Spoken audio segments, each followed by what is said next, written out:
Hello and welcome to video number 2, YouTube video settings. In this specific video, I am going to point you the right direction to make sure that you know exactly what the recommended YouTube compression guidelines are so that when you render your videos, they upload to YouTube, then you'll get some crystal quality video and audio.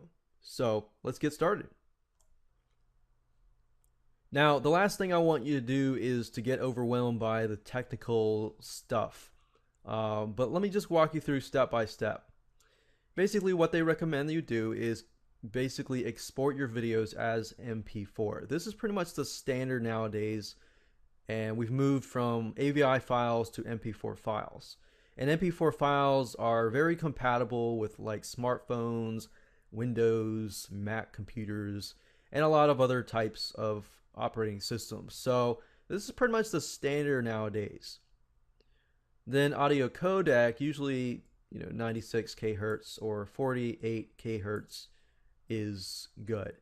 Now I'm going to actually go through Camtasia and show you kind of a live example of applying this kind of stuff to Camtasia. So if you are using Camtasia, great. If you are using a different video editing software like Sony Vegas or anything like that, you will need to just follow this. But if you go to Google and you just type in YouTube advanced encoding settings, you'll get this page.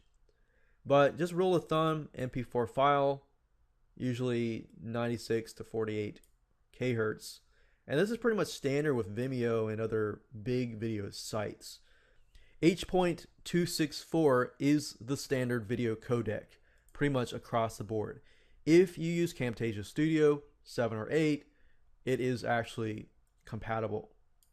Frame rates, as you can see, for example, if the content is shot in 24 frames per second, then you should encode it and render it in 24 frames per second.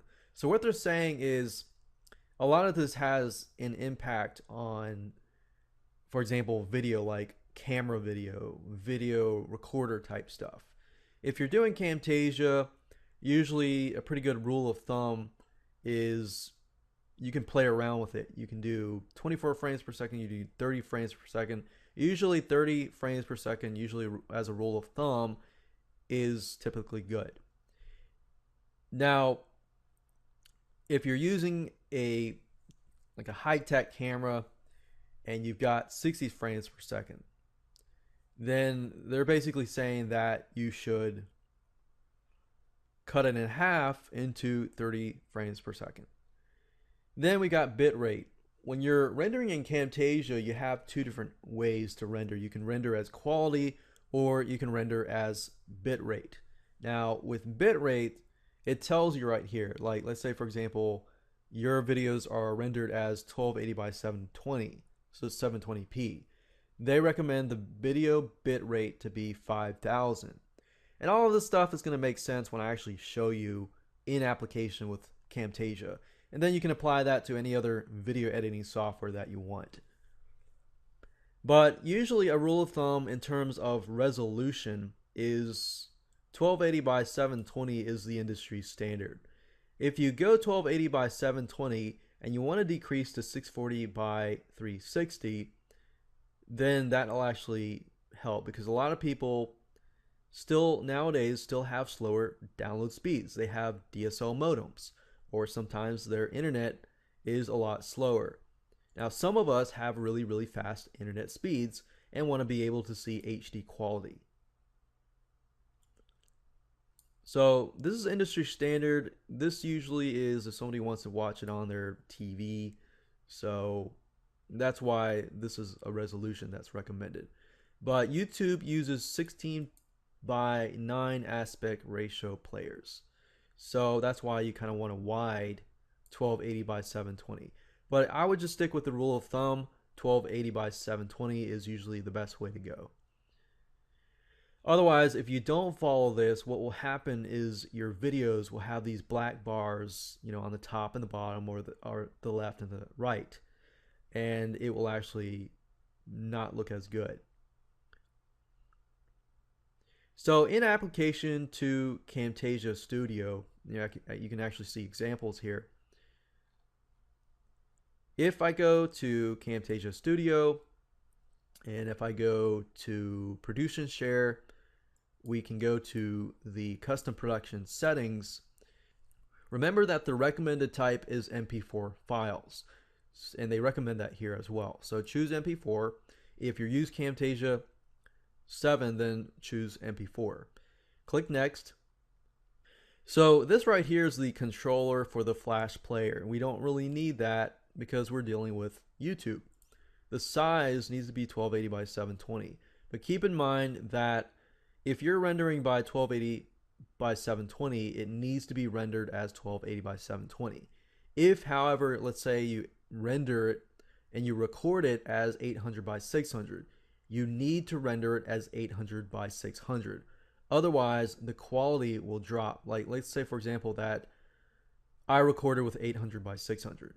If I try to render a video with 1280 by 720, your video is going to look really, really blurry. You can't really go from small size to big size. You can go from a big size to a small size without losing quality. But just keep that in mind. Video settings, as you can see with Camtasia Studio 8, we can do frame rate 30. Bit rate, you got quality and you got bit rate. You need to choose bit rate. And remember, with 1280 by 720, if we go back over to here,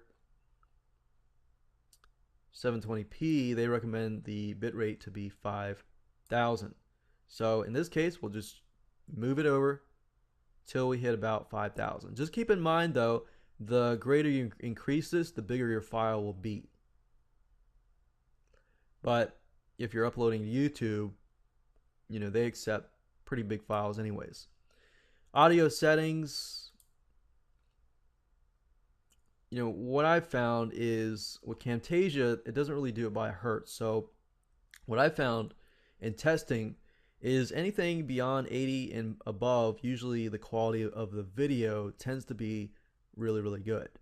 So I like to stick with this, but I mean, feel free to play around with it yourself. And after that, you just click next, next, and finish, and then you basically just render that specific video. So that's in application to Camtasia Studio. It's obviously going to be different with different video editors. And if you ever run into problems, you can always find somebody either on Fiverr, on Odesk.com, or even Elance that will do it for you. Once you have the video settings correct, you know, you can begin to render it and upload it to YouTube. But obviously, before you do that, make sure that you watch all the videos in this video course so that you get the right keywords, you get the right LSI keywords to optimize it for Google so that you can increase your search engine ranking. So with that said, let's move on to video number 3 and talk about the keyword market research so that we can ensure that we're using the right keywords that are getting good quality traffic.